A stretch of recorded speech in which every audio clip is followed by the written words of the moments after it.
Vienna in the 1700s was the glittering heart of an empire. A city of 500,000 souls by century's end, where emperors ruled from gilded palaces and church spires pierced the sky. Cobblestone streets wound between Baroque facades, coffee houses hummed with conversation, and the Danube flowed past its ancient walls. It was a city rebuilding itself after siege and plague, transforming fear into grandeur, one monument at a time. In this video, I use modern AI tools to bring historic paintings, engravings, and prints to life, allowing us to shift perspective, change camera angles, and move through the same scenes in ways their original artists never could. We'll walk Vienna's streets as they stood 3 centuries ago, seeing the empire's capital through fresh eyes. First, I want to talk about St. Stephen's Cathedral. By 1700, St. Stephen's Cathedral had already anchored Vienna's skyline for centuries. Its Gothic spire rose 450 feet above the cobblestones, visible from every approach to the city. The cathedral's patterned roof tiles caught morning light, casting geometric shadows across the square below. Inside, vaulted ceilings disappeared into darkness, candles flickering against stone pillars worn smooth by countless hands. The square outside teemed with daily life. Merchants spread fabric and spices on wooden tables. Water carriers balanced yokes across their shoulders. The smell of roasting chestnuts mixed with horse manure and incense drifting from the cathedral doors. Beggars clustered near the entrance, calling to well-dressed burghers stepping down from carriages. But the crowds brought danger too. Pickpockets worked the press of bodies. Fights broke out over disputed sales. And in times of unrest, the square became a gathering point for angry mobs, their voices echoing off the cathedral's stone face. The church authorities kept armed guards at the doors during tense periods. St. Stephen's was Vienna's spiritual centre, the seat of the archbishop and the site of imperial ceremonies. When Leopold I was crowned Holy Roman Emperor in 1658, the cathedral rang with Te Deums. Every Easter and Christmas, the Habsburg court processed through its aisles, reminding the city who ruled by divine right. The cathedral survived the Turkish siege of 1683, though Ottoman cannonballs scarred its walls. Over the following decades, Baroque altars replaced medieval ones, softening the Gothic severity with gold leaf and marble. The building adapted, as Vienna itself did, to new tastes and new times. Remarkably, St. Stephen's still dominates Vienna's first district today. The same spire, the same worn steps, the same bells ringing over a vastly different city. This view shows the Hofburg Palace in the early 1700s, the sprawling residence of the Habsburg emperors.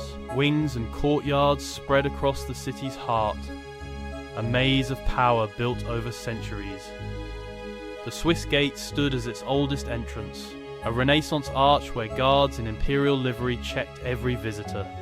Beyond it, the palace complex housed throne rooms, chapels, stables and apartments for hundreds of courtiers. The courtyards buzzed with controlled chaos. Servants hurried between kitchens and staterooms carrying silver trays. Diplomats in French wigs waited for audiences. Horses clattered across cobblestones as carriages delivered ministers and generals.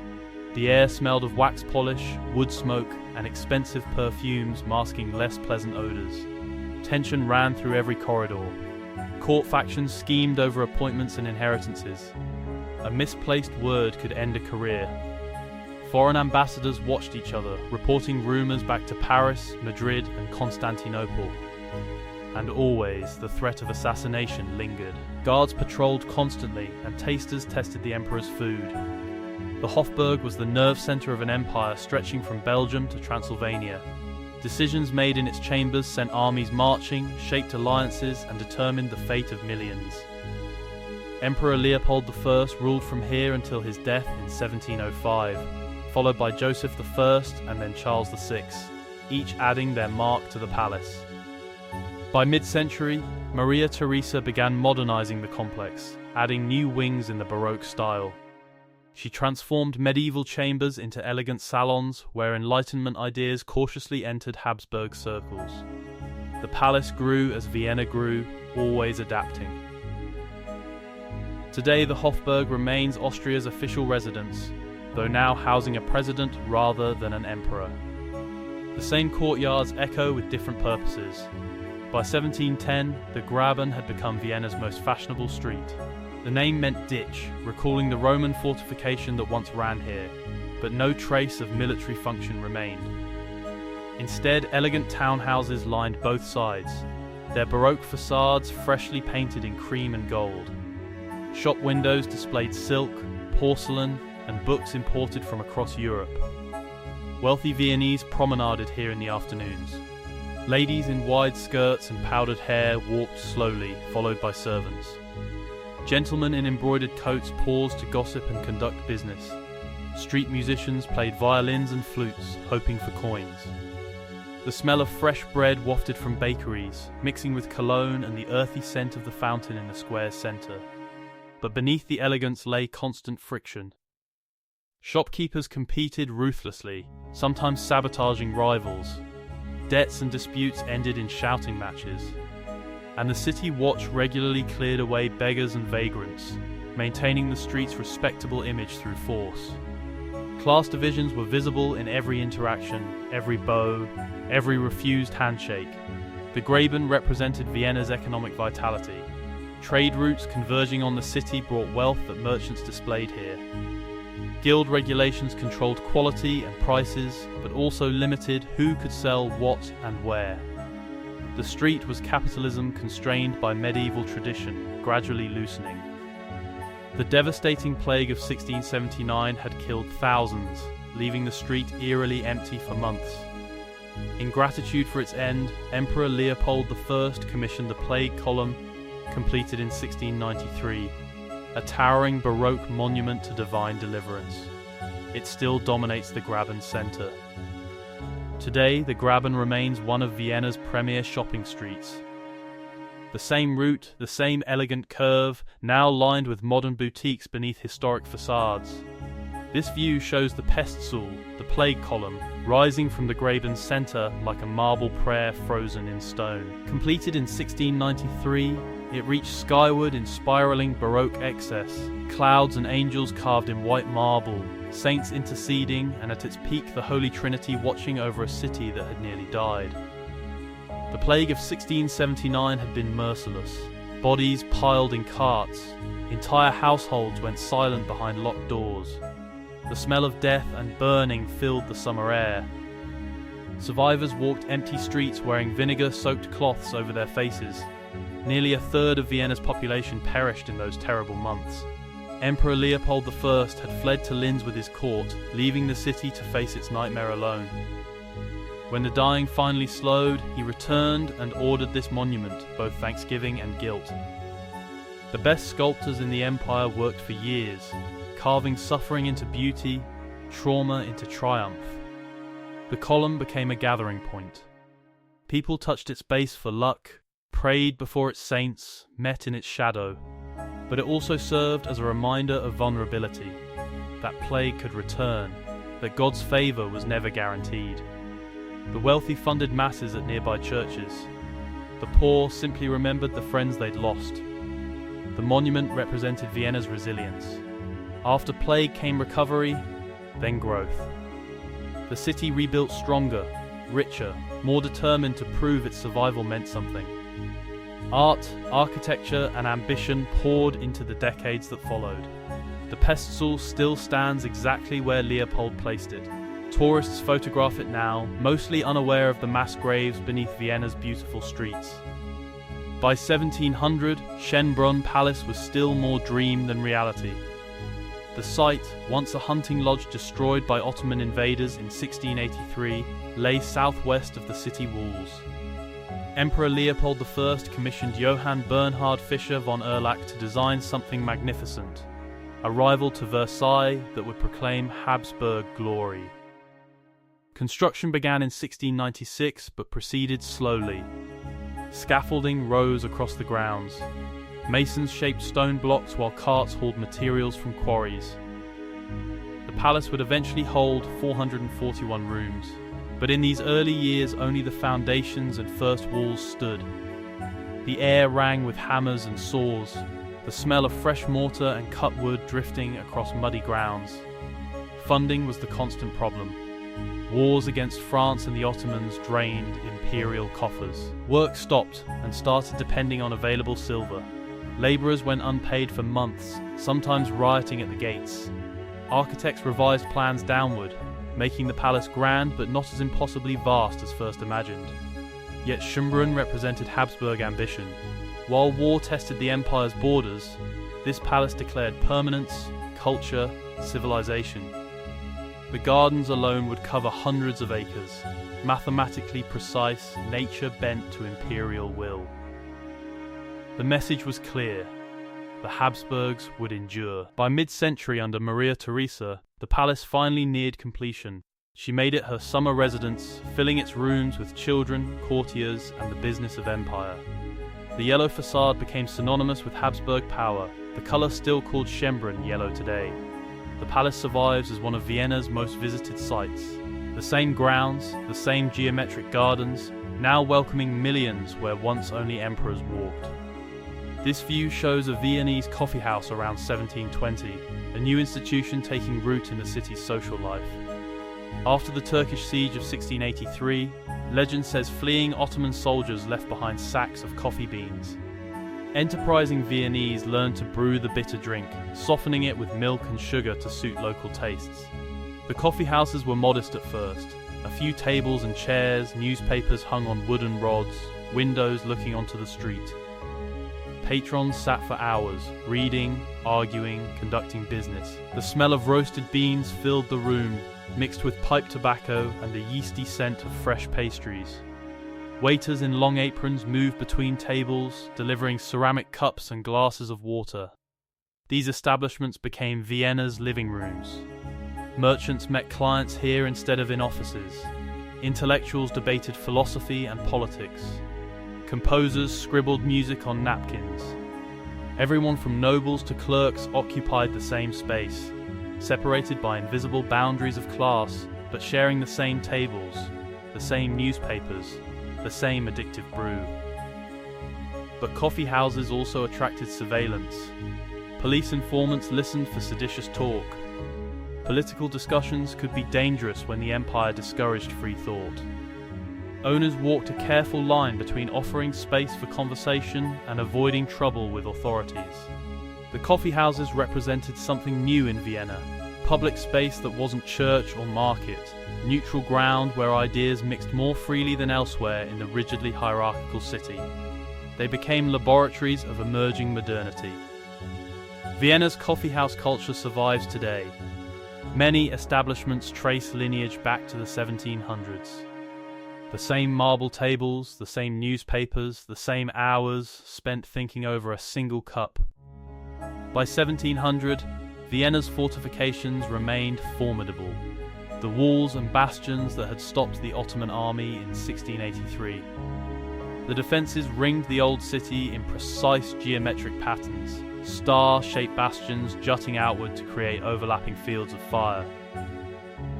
Brick and earth ramparts rose 40 feet high, thick enough to absorb cannon fire. Soldiers patrolled the walls day and night. Guard towers watched the approaches. The massive gates, Krintner Tor, Steuben Tor, Schotten Tor, controlled all movement in and out of the city.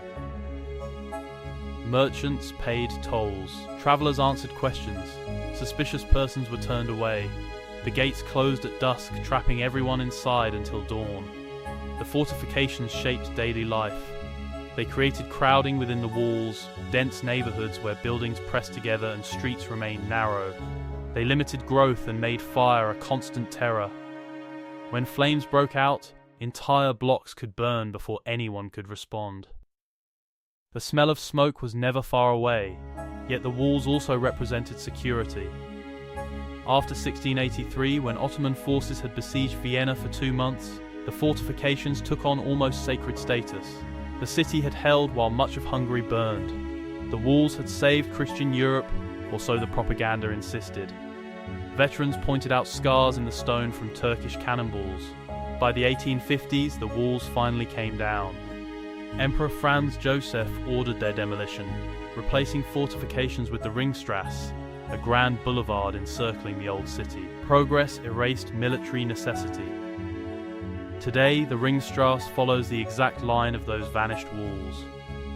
A few bastions survive as parks, gentle reminders of the fortress Vienna once required itself to be.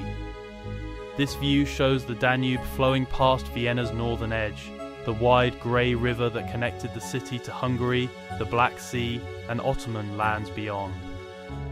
Barges crowded the water, some floating downstream loaded with grain and timber, others being hauled upstream by teams of horses walking the towpath. The riverbanks hummed with labour. Dock workers unloaded cargo, hauling barrels and crates up muddy slopes. Warehouse workers sorted goods for onward transport. The air smelled of fish, tar and river mud. Taverns lined the waterfront, serving cheap wine and heavy food to bargemen between voyages. But the Danube was also dangerous. Spring floods could rise 20 feet, drowning the lower districts and destroying warehouses. Ice in winter halted all traffic for months. And always there was crime, smugglers avoiding customs, thieves raiding cargo, bodies occasionally floating past, victims of waterfront disputes. The river represented Vienna's economic lifeline. Hungarian wheat fed the city. Wine from Lower Austria reached markets here before distribution across the empire. Luxury goods from Venice and Constantinople travelled this route, enriching the merchants who controlled the warehouses. Controlling the Danube meant controlling trade. The city government taxed every boat, every cargo, creating revenue that funded palaces and churches. When war disrupted the river, Vienna felt it in empty markets and rising prices. The Danube still flows past Vienna, though channeled and tamed by 19th century engineering.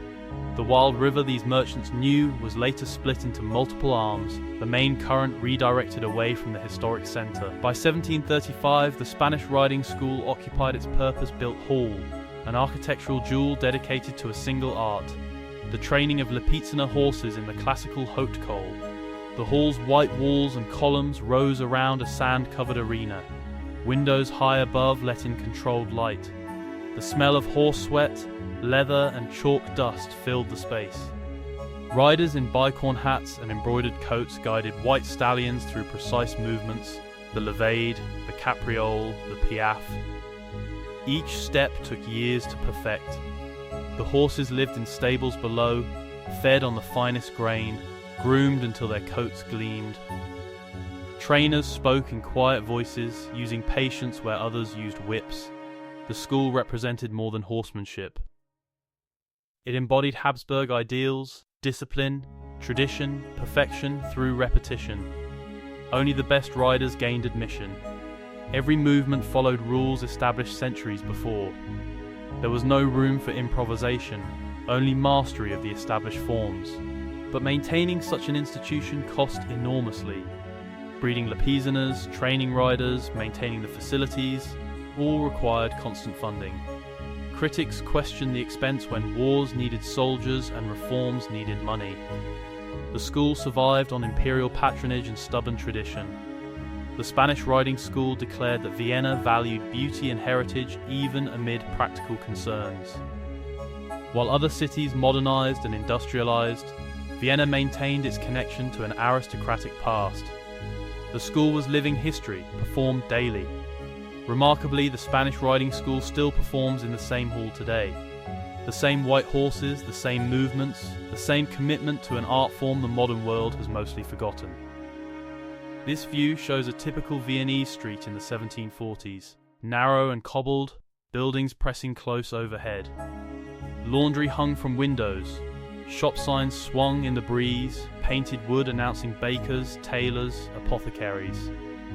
People crowded the street, a servant carrying bread, a priest hurrying to a sickbed, children playing with hoops, a sedan chair carried by two sweating men. The sounds layered together, wooden wheels on stone, a blacksmith's hammer, church bells marking the hour, vendors calling their wares.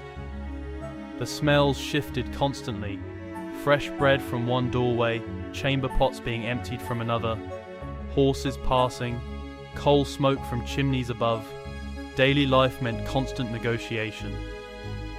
Neighbors knew everything about each other. Privacy barely existed. Arguments erupted over noise, smells, blocked passages. The city watch tried to keep order but was undermanned. Most disputes settled themselves through exhaustion or compromise. These streets also saw violence. Thieves operated after dark. Drunken brawls spilled from taverns. Fires started in kitchens and spread through wooden beams. Disease moved house to house, killing indiscriminately. Living here meant accepting risk as normal. Yet community thrived in these crowded conditions. People helped neighbors in crisis, guilds supported members' families, churches provided charity. The street was both threatening and nurturing, depending on the day, the hour, the luck. Many of these streets survive in Vienna's first district, the routes unchanged even as buildings were rebuilt in later centuries. Walk them today and you follow paths trodden by those long-gone Viennese. Standing here 3 centuries later, the past feels closer than we expect. These weren't just streets and buildings, but living spaces where people loved, fought, worked, and died. The Vienna we see in old engravings was someone's ordinary Wednesday, their daily walk to market, their view from a window. AI lets us move through those frozen moments, seeing around corners the original artist couldn't show. But the real magic is in recognizing that we're not so different from the people who walked these cobblestones. If there's another city, another moment, another scene you'd like to see reconstructed, let me know in the comments. I'd love to hear what interests you. Again, thank you so much.